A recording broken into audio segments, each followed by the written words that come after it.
We're reviewing the Torre Peppina Evo. It's a dual boiler espresso machine with flow control, and there's a few little touches here that we absolutely love. Okay, Martin, here's a question for you. Yeah. Can you guess how many E61 espresso machines have we reviewed on homebarista.com? I've reviewed like 4, so I'm gonna say 10x that. 40? No, no, it's not quite as crazy as that. It's actually 16 so far that is currently published. So 16 times we've reviewed an E61 espresso machine, and yet what do we have here? Gosh, is this an E61 espresso machine? Yes, it is. So you might be asking yourself, why yet another one? And this one I actually kind of really like because it's different than others we've looked at before. What jumps out to you as different? Well, you know, I think the difference is it's not reflecting every single thing in this room because it's actually black. I like this. The other thing is that in addition to having the powder black outer shell, it has some really neat dark walnut finish on there for the portafilter, steam wand, etc. Oh, it looks gorgeous. Yeah, I love that. And one thing that may not be obvious from the camera angle is it's also a bit smaller than typical. It's not as deep, about 1.5 inches, maybe shallower than a typical E61 you might see. People often forget about the depth because they're thinking mostly about the width and the height because they're worried about their cabinets being cleared, right? But it's really nice to have some space in front of the espresso machine. And some espresso machines are as deep as 21 inches, right? And a typical counter like you have here is standard, it's 24. Yes. Well, 4 inches, not much to work with. I mean, yes, you can, fit your portafilter, tamper, that sort of thing there. But here you have a little bit more room to work with. So there's that. Though I have to hasten to add, there's a trade-off. Because if you have a shallower drip tray like this, it means that you won't have as big a space in front for dripping down. So like when you're flushing the group or portafilter, you might have more drippage. And so I always say, you might want to have this handy. But I will say though, unlike some of the other smaller E61 machines we've looked at, the distance between the group head and the drip tray is quite large. Mm-hmm. This is a concern for me because when I've used other, like Linear Micro, for example, I can just about stick a normal sized cup under it, but I often make iced coffee or iced espresso and I use a much bigger glass and it won't fit. This has got plenty of room for that. Now, the really big thing that you might not have noticed right away is this little appendage there. They call the ergo lever. Yes, now you told me about that, and I looked at that and why? I know, that was my first reaction. Why? But when you told me, it was like, oh my goodness, I know. How if I live without this? And the funny thing is that at first when I saw it, I said, what is this appendage? What is it? It's ridiculous, right?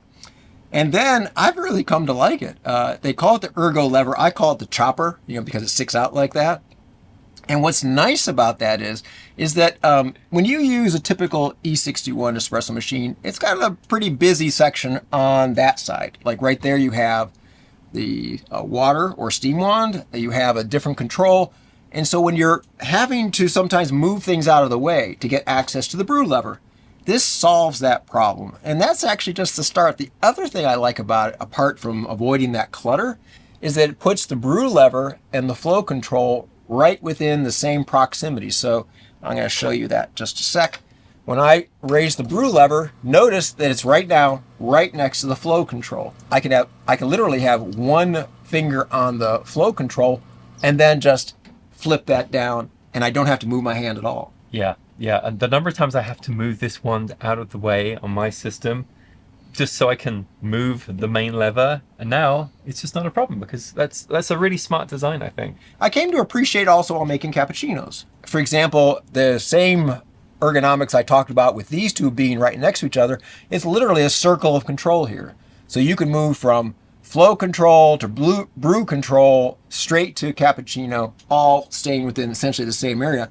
And for someone who's an experienced barista, where you're used to working by muscle memory, it really makes it so you can move without having to look at anything. Right. So that's a big plus. Okay, so that was kind of the overall view of the espresso machine, but this one also has a lot of modern features with this electronics. One thing I also like about this, and you probably noticed this right before we started filming, is it is really quiet. It is quiet, yeah. So, I mean, it has a rotary pump. That's kind of standard. But a lot of times, these rotary pumps, they might reverberate a little, right? And this one is, as you can see right here, we just demonstrated that a second ago. That is really super quiet. Okay, so we're going to get into the electronics feature in the next section, so let's get to it. So this espresso machine has a lot of electronic options, and it's controlled with this display panel here.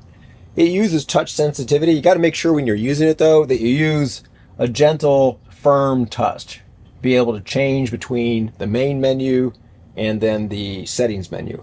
Here, it's all using icons to be able to change things like the temperature, to be able to check on things like, do you have any need to clean? A lot of different options you can get back into.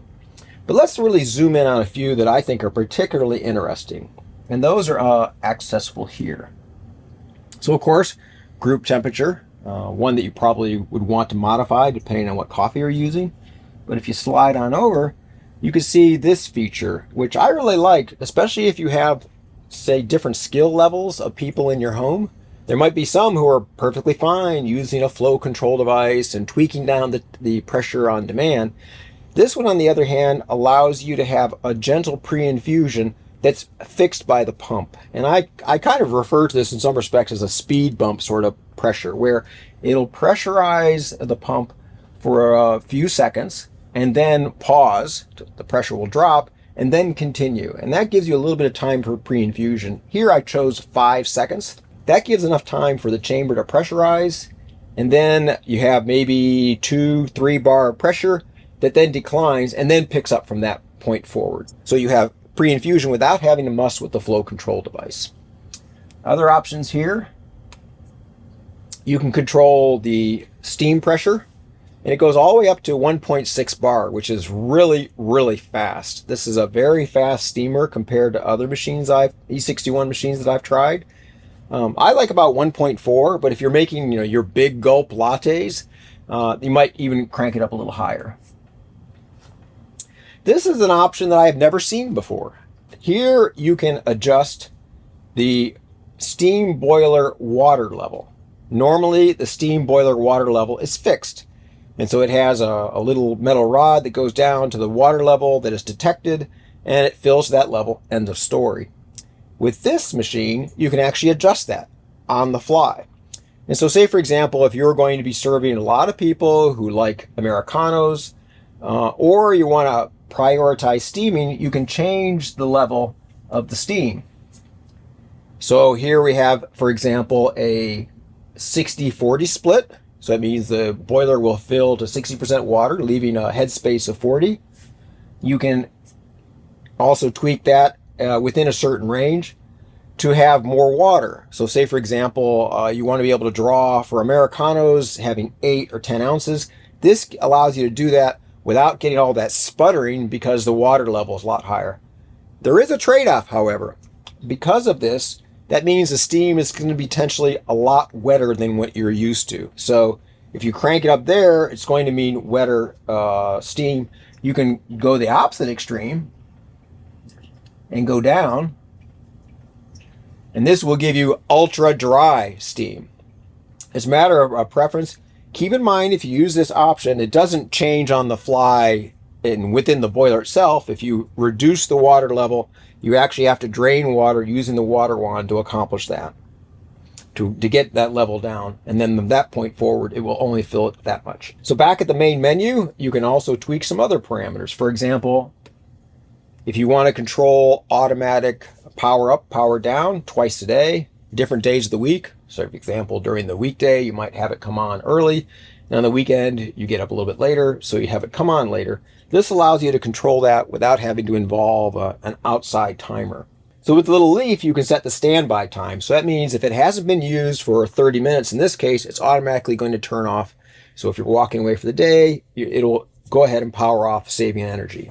For maintenance and such, you can keep track of how often you have changed the water filter, how often you have cleaned the group. It keeps track of that, so you can track that statistics, making sure. It'll eventually put up a little warning light to say, you need to clean the machine, essentially, or you need to replace the water filter.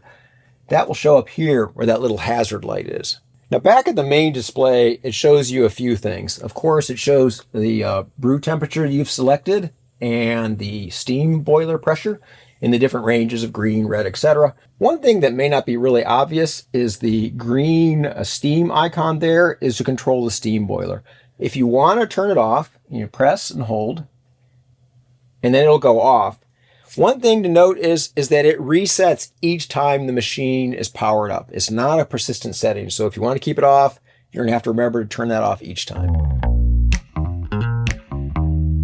Okay, now we've covered the introduction. Let's actually make some espresso and then a cappuccino, starting with the espresso.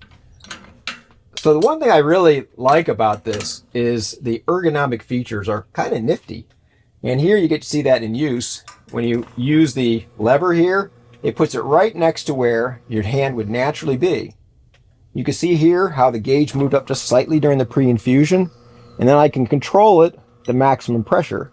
So I start out around 9 bar, and I can reduce that if I like a little bit with this lever.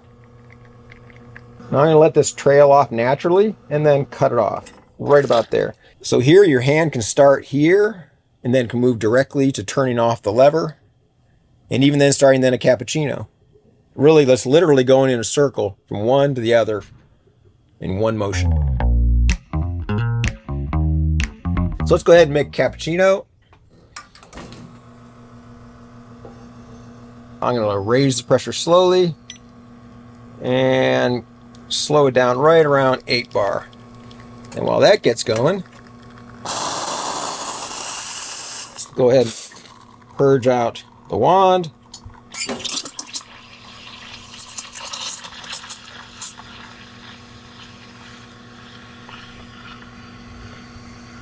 And voila. Okay. Nice looking microphone. If there's any last bubbles, you just give it a tap and they crack, and now you see it's nice and smooth.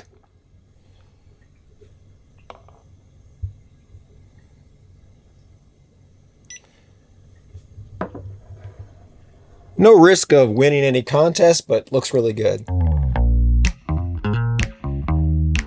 Martin, I want you to have the last word. When you were shopping around for an E61 espresso machine, what influenced your decisions?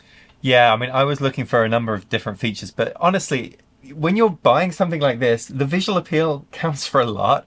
And I do have kind of the Chromebox version of the E61 machine. If I were shopping for another one now, just from the look alone, that would count for a lot for me. And the other thing is the size. That also comes into play. So there we go. Yet another E61 review, but it has some distinguishing features that are worth looking at. Yeah, and it makes a very fine cup of coffee. Well, thanks, Martin. Oh, that was the machine, not you.